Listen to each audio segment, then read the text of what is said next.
tema del miedo escénico suele venir muy marcado en el diseño electropsíquico de nuestra personalidad. Es un defecto que o lo tenemos en la personalidad en un polo o en el otro, o desarrollamos esa timidez, ese ser introvertido, ese miedo a expresarnos ante otros, o en nuestra personalidad lo tenemos en el otro aspecto, el aspecto de que no tenemos ningún problema en mostrarnos, en tomar la vocería, en tomar el micrófono, hasta desarrollamos una personalidad bastante histriónica, así muy extrovertida. Entonces el punto es que nosotros para adquirir la conciencia, muchas gracias Gloria, para adquirir la conciencia, para que sea la conciencia que se empiece a manifestar, debemos estudiar este defecto en un polo o en el otro, porque se da el caso también de que en una misma existencia nos vamos de un péndulo al otro.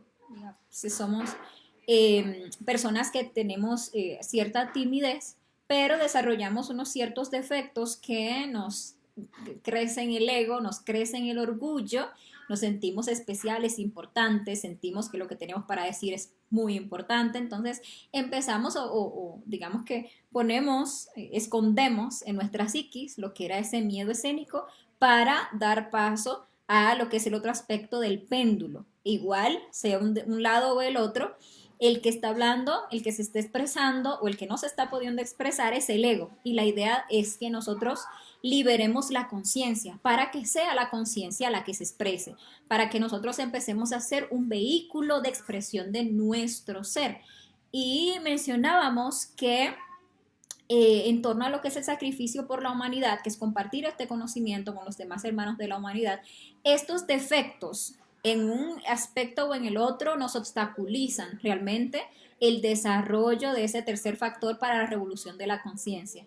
Porque ya sea que estemos ahí atemorizados de hablar con otras personas sobre el conocimiento, o ya sea que lo hagamos por orgullo, por mostrarnos, pues obviamente no va a funcionar, digámosle así. No va a ser nuestra conciencia la que se esté desarrollando y alimentándose, ¿verdad? A través de lo que es el servicio desinteresado, a través de lo que es el amor. Entonces, bueno, más o menos por ahí eso era lo que habíamos tocado.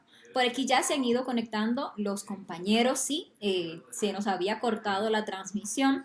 Cuando iniciamos el micrófono estaba cerrado, entonces no se escuchaba, pero ahora ya estamos de vuelta y ya se escucha, como nos confirman por aquí. Entonces podemos ya retomar el tema por donde lo llevábamos. Como saben, preguntas, comentarios, siéntanse libres de dejarlas ahí en el chat para que ampliemos la comprensión de este interesantísimo tema con los aportes que ustedes nos puedan dar.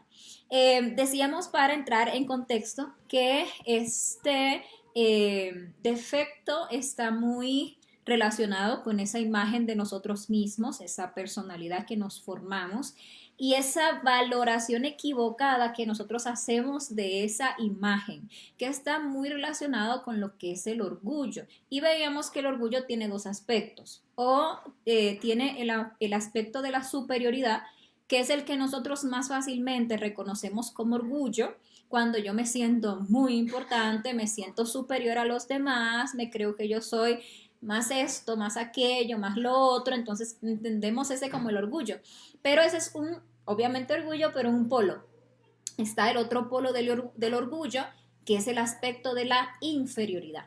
Que es cuando lo estudiamos son dos caras de la misma moneda, pero como socialmente o culturalmente también no asimilamos eso como orgullo, cuando se nos enfrenta con esa realidad de que también el sentir lástima de mí, que sentir que yo no valgo nada, que sentir que yo no soy bueno en nada, que tener ese miedo a que yo no lo voy a hacer bien, etcétera, también es orgullo, a uno como que le choca. ¿Cómo así? Pues sí, porque si lo reflexionamos a fondo, nos damos cuenta que detrás lo que hay es esa sobrevaloración de sí mismo o del mí mismo, de esa autoimagen, ¿verdad? Esa autoimportancia. Si uno realmente no se tuviera a sí mismo en tan alta estima, pues uno no estaría tan preocupado porque las personas lo vayan a mirar o que si me voy a equivocar o que si me van a criticar, porque a quien cualquier persona critica o a quien cualquier persona señala o juzga, que es lo que más le teme yo realmente, es a una imagen, es a una personalidad. no es al ser, no es la conciencia realmente es libre y espontánea, no le teme a nada realmente la conciencia. Entonces, cuando nosotros estamos en esos estados de inferioridad, de lástima de sí, que son muy base de este tema del miedo escénico, pues estamos alimentando los yoes del orgullo. Detrás está esa sobrevaloración o valoración equivocada del mí mismo, de esa imagen que no es al final lo que nosotros realmente somos, que somos es realmente una conciencia. Pero para que esa conciencia pueda desarrollarse y pueda incluso expresarse a través de nosotros, es necesario que acabemos pues con estos miedos, con estos defectos del orgullo, tanto en su polo, en un polo o en el otro. Cuando nosotros tenemos muy desarrollado este yo del miedo escénico que nos aterra hablar en público, o que si nos queremos animar a, por ejemplo, entregar el conocimiento a otras personas, hasta dar un volante, o enfrentarnos ante la mirada de alguien entregándole el conocimiento, o volvernos instructores, empezar como primer paso a foguearnos, a presentar las conferencias ante un instructor, ante algunos compañeros, llegar a abrir una sala, ya sea virtual o presencial, pues entonces ahí aparecen esas resistencias, ¿verdad?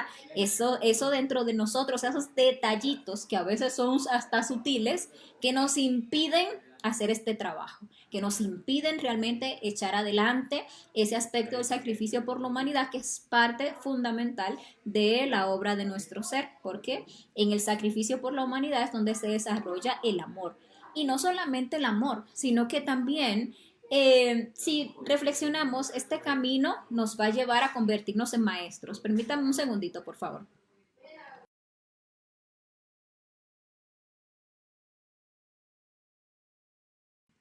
Bueno, les decía, este camino nos ha de llevar a la maestría. Toda persona que se conoce a sí mismo, que desarrolla su parte espiritual, se convierte en un maestro, tarde que temprano. ¿Y un maestro qué es? Alguien que entrega sabiduría, alguien que desarrolla una sabiduría y la puede entregar a los demás. Pero a veces nosotros queremos esperar a convertirnos en maestros para empezar a enseñar. Y es completamente falso porque es la práctica la que hace el maestro. Cuando uno hace esos esfuerzos de compartir con los demás, esas pequeñas comprensiones que uno va recibiendo, eso se le va redituando a uno en mayores comprensiones. Realmente el que enseña es el que más aprende. De ahí que uno vaya viendo qué tan importante es el desarrollo del sacrificio por la humanidad. Pero estos yoes del miedo escénico nos paralizan, nos imposibilitan hacer ese trabajo. Entonces hay que empezar mirando sus detalles, cada uno de forma particular, en sus propias reflexiones, en sus propias vivencias, en su propia psiquis. Aquí hay unos, digamos que unos tips, unas pequeñas guías de cosas que podemos observar, por donde podemos empezar a destapar este yo. Y ese tema de la inferioridad que uno haya desarrollado, debe uno de trabajarla. Hay esos yoes de inferioridad que nos constantemente nos convencen o nos meten esos miedos de que, ay, es que me voy a equivocar, es que no lo voy a hacer bien, ¿verdad? Ay, es que no estoy preparado. Entonces, todas esas cosas, todas esas justificaciones, realmente es el yo hablando en nuestra mente, convenciéndonos para que no hagamos. Entonces, ese miedo a equivocarme, pues, tiene esta base en esa inferioridad, en ese orgullo, porque todos nos podemos equivocar. ¿Por qué no? O sea, de las equivocaciones uno debe aprender a aprender. Debemos saber que todos estamos aquí en una escuela, pero uno debe de reflexionar por qué es que es tan chocante para mí o por qué para mí es algo tan complejo que yo me lleve a equivocar. Entonces uno en su reflexión enfrenta el defecto psicológico y dice, bueno, pero que si me equivoco, ¿qué? Entonces realmente está toda esa reacción psicológica que dice, no, pero ¿qué van a decir de mí? ¿Cómo me van a mirar? ¿Me van a juzgar? ¿Me van a criticar? ¿Me van a burlar? Y entonces ahí es donde uno tiene que ver esa imagen de uno, esa falsa imagen, que es esa falsa personalidad, que entonces se va a sentir, según el concepto de uno, herida, lastimada, abochornada, si resulta que me equivoco y vaya usted que pase que alguien de eso se ría o que alguien me corrija. Entonces hay mucho de esa valoración equivocada que uno tiene de sí mismo y de esa inferioridad. ¿Okay? Hay que empezar a enfrentar estos miedos. Este yo, pues del miedo escénico, tiene muchos detalles. Por ejemplo, cuando uno se enfrenta a que, ay, que voy a hablar en público, que voy a, por ejemplo, si uno cuando uno enseña de forma virtual, es más sencillo. Igual toma, es un esfuerzo, igual hay que enfrentarse con este defecto, igual hay muchas cosas que hay que llegar uno a trascender para incluso animarse por ejemplo, dictar las conferencias así de forma virtual. Pero digámosle que no nos enfrentamos tan de lleno con este yo, porque definitivamente hay que saberlo. En mi caso estoy frente a una pantalla, ustedes están frente a una pantalla, no está la presión de las miradas frente a uno, aunque obviamente hay una interacción, sí hay algo real aquí porque ustedes están ahí, yo estoy aquí, y uno sabe que está llegando a otras personas y hay muchas cosas que hay que trabajar para igual sentirse cómodo en este aspecto. Cuando se trata de, por ejemplo, dictar de forma presencial o hablar directamente con personas que están allí, que directamente te están mirando, ¿verdad? Entonces hay muchas otras cosas, muchos más detalles de este yo que se manifiestan y eso es maravilloso. ¿Por qué? Porque de allí es de donde se saca la sabiduría, de allí es de donde se saca la conciencia, de allí es de donde se saca la virtud, de uno realmente enfrentarse a esas formas negativas de ser que uno tiene, observarlas, trabajarlas, eliminarlas para que entonces lo real pueda surgir. Pero cuando nos enfrentamos con este yo, vamos a tener que empezar es como abrir una caja de Pandora y encontrar a ver cuáles son todos esos detalles, cuáles son todos esas cosas a las que tanto este yo me hace temerles. Decíamos a equivocarse y ya eso es un rengloncito que deberíamos como de ampliar. Ese miedo a equivocarse hasta que lleguemos a esas comprensiones que surjan de esa reflexión y eliminación de esos detalles, de esas justificaciones, de esos miedos, a que lleguemos realmente a una comprensión de que no pasa nada si uno se equivoca, de que si uno se equivoca simplemente pues corrige y ya está, que todos estamos aquí aprendiendo, ¿verdad?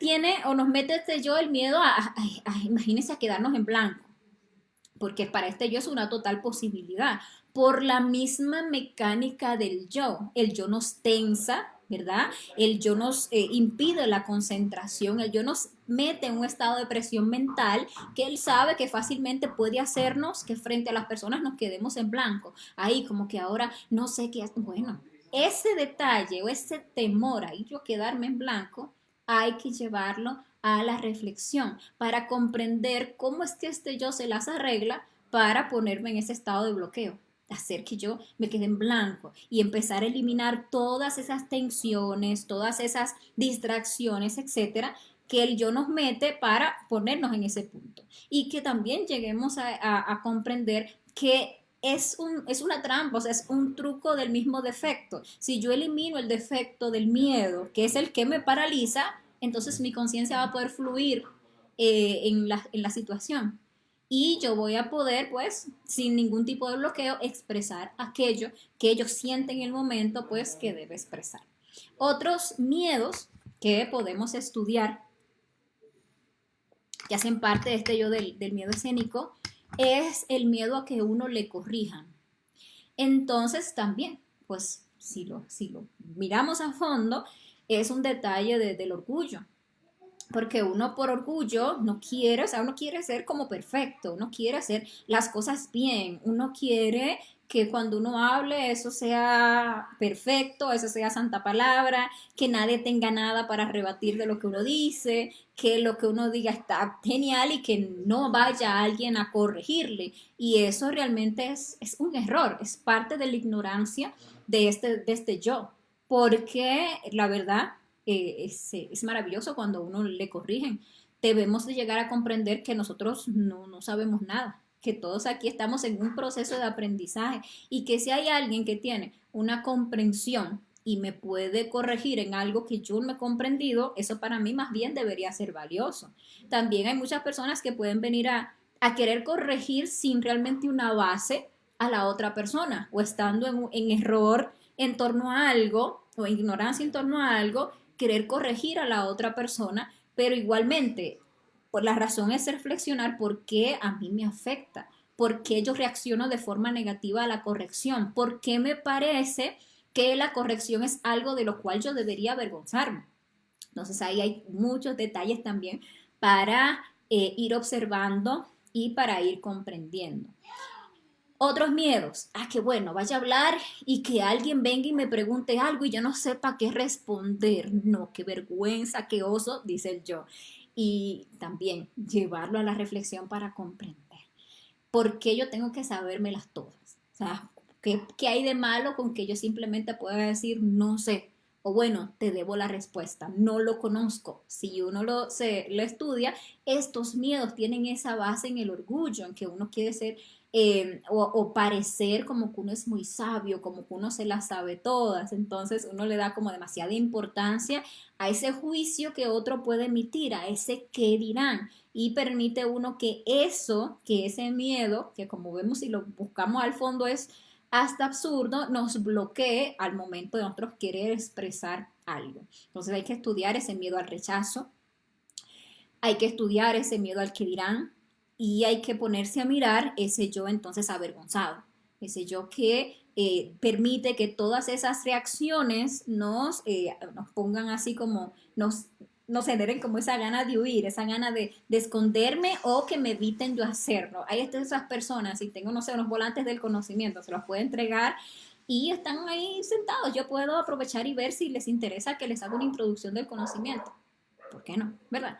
Pero tenemos la situación aquí y entonces el yo se monta y entonces empieza a hablarle a uno en la mente, a hacerle sentir montones de emociones y todas esas reacciones impiden que uno haga el trabajo de su ser y haga algo tan valioso como entregarle a esas dos chispitas o tres o cuatro, o que sean, que estén ahí conversando, ese volantito o ese conocimiento o esa información o esa invitación. Entonces todo eso hay que ponerse a observarlo. A veces este defecto se pone como que inteligente y entonces nos sale con unas justificaciones que hasta nos parecen conscientes y entonces dice uno, no, sí, como que tiene razón. Por ejemplo, el yo nos puede decir en el tema de sacrificio por la humanidad a que no me atrevo o no quiero hablarles o ay, que no me siento preparado o preparada porque imagínate que rechacen el conocimiento, imagínate que por mi culpa por yo no saber expresarlo, o por yo no saber contestar alguna pregunta,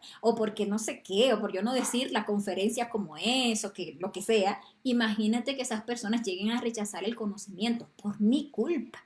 Dice o nos convence el yo. Y fíjense qué astuto puede ser el defecto psicológico que con esa nos puede convencer. Y hay que llevar todas esas justificaciones conscientes también a la reflexión, darnos cuenta realmente qué es lo que al final gana el yo con convencernos con esas justificaciones. Lo que el yo gana es que no hagamos, que nunca rompamos el miedo, que por ese temor, que realmente es vano y absurdo, ni siquiera le compartamos eso tan valioso que tenemos, que es el conocimiento a esas personas. Entonces, esto hay que reflexionar. Este miedo está compuesto de muchísimos miedos que tenemos que empezar a abrir y empezar a desarmar para neutralizarlos, ¿verdad? Para que podamos eliminar ese defecto. Pero no solamente tiene como base, sí, como base el orgullo, este defecto del miedo escénico, sino también que hay algunos defectos de la envidia que le dan fuerza a este defecto. Dentro de la envidia está lo que es el yo de la comparación. Entonces, nosotros si nos vivimos comparando con los demás, y poniendo como muy grande y muy valioso y muy importante lo de los demás y las comprensiones que tienen los demás y la forma de expresarse que tienen los demás, entonces uno va alimentando esa inferioridad de sentir, sí, pero es que yo no sé hablar como fulano, yo no hablo tan bien como él o como ella. ay, es que yo no sé tanto como Mengano, ¿verdad? Y entonces, no, se va sintiendo uno así como chiquitito y va sintiendo que lo que uno tiene para darle a los demás, eso como que no es tan valioso. Yo igual no he experimentado tanto, yo no tengo tantas comprensiones como tiene fulano o como tiene fulana. Entonces, esto nos trabaja ahí inconscientemente para que nuestro ser, o para que impidamos que nuestro ser se exprese. Cada ser tiene su propia sabiduría. Y cuando una persona se anima a permitir que la sabiduría de su ser se exprese en lo poquito o lo mucho que crea que haya comprendido, eso tiene un valor muy importante. A veces hay personas que alguien habla y no le llega, pero otra persona habla y le llega, porque hay como esa afinidad entre ser y ser. Entonces, por eso nosotros nunca deberíamos de buscar limitaciones. La envidia se basa en eso, en uno no seguir, no valorar lo que tiene, su propia esencia, su propia conciencia, por estar demasiado ocupado, pendiente en lo que el otro tiene, lo que el otro sabe, lo que el otro comprende o las virtudes que tiene el otro, y no se preocupa uno más bien por desarrollar su propio potencial interior. Ese, por un lado. Otro detalle que bastante marca este yo es la crítica. Porque cuando nosotros nos dedicamos a criticar a los demás, estamos realmente manipulando un arma de doble filo y terminamos cortándonos, terminamos dañándonos a nosotros mismos. ¿Por qué? Porque ¿a qué le teme realmente el yo del miedo escénico? Le teme a la crítica.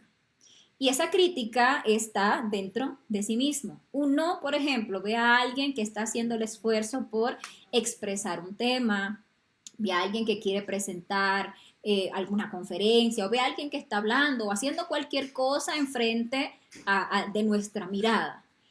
Y si la persona se equivoca o se siente nervioso o se bloquea o pasa cualquiera de esas cosas, ¿verdad? Y uno tiene ese yo de la crítica, entonces uno empieza a juzgar a la persona, uno puede hasta burlarse de la persona, lleguemos hasta el punto de que podríamos hasta llegar a humillar a esa persona y que puede que no lo hagamos verbalmente, aunque también puede que sí. Pero muchas veces lo hacemos en esta cueva psicológica, hacemos de todo en la mente, bofándonos, criticándonos, hasta después nos vamos por ahí, hablamos, ay, no sabe el oso que hizo fulano, qué vergüenza ajena, entonces esa vergüenza ajena, terrible, porque mira, y eso se puso ahí que no sabía qué decir y eso estaba rojo y eso es lo que sea. Entonces, ¿qué resultado tiene eso en nuestro interior? Que asimismo, a la hora en que uno quiera animarse a expresar algo, se va a bloquear. ¿Por qué? Porque uno está convencido que todo el que lo está mirando está haciendo exactamente lo que uno hace. Recordemos que todo en este mundo es un espejo. Nosotros lo que vimos reflejando en los demás es lo que nosotros llevamos muy marcado adentro. Entonces, si nosotros todo el tiempo estamos mofándonos, burlándonos, juzgando, criticando a ese que se anima a hacer algo frente a la mirada de otros, cuando estemos o querramos estar ahí frente, nos vamos, le digo, es arma de doble filo, nos vamos a cuchillar a nosotros mismos porque vamos a estar imaginando que los demás están haciendo exactamente eso, que nos están juzgando, que nos están criticando, que se van a burlar de nosotros, entonces está uno ahí, ay, queriendo hacer la cosa perfecta y que si me equivoco o de plano no la hace, para no tener que enfrentarse con esa crítica imaginaria que uno asume que los demás van a hacer.